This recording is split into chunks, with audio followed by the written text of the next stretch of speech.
Hi.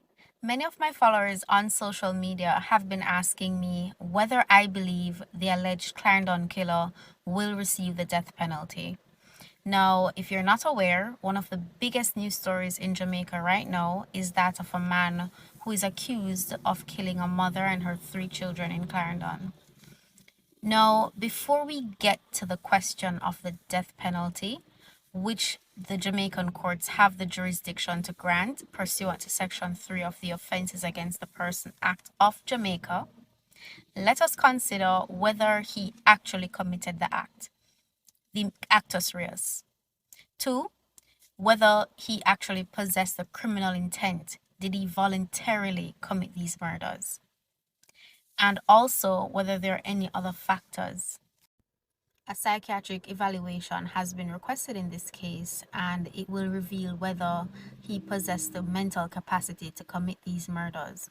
Whether he possessed the criminal intent or whether he was suffering from any mental illnesses, especially at the time of the murders. Now, the mental capacity is very important, which is why the psychiatric report is so vital to the case. Because if it is that he did not possess the mens rea at the time of the murders, then he cannot be convicted of murder. Let's say he pleads guilty. Now, this is looked at favorably by the Jamaican courts because that means they will get to save much time and resources rather than if they had gone ahead with a trial. Now, this may not have a significant impact.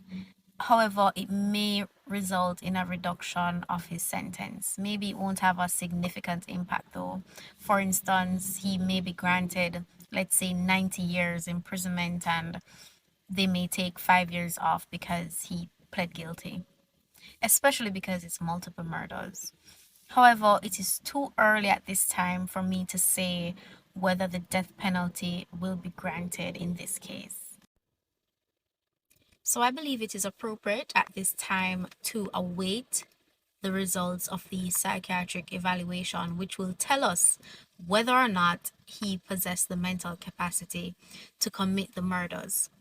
And let us just wait and see, and then I will come back with my opinion. But at this time, I believe it is too early to give an opinion on whether he will receive the death penalty. So I'll do a part 2. Also, let me know in the comments whether you believe that he should be given the death penalty. Is that a fair sentence, so to speak? Do you think that we should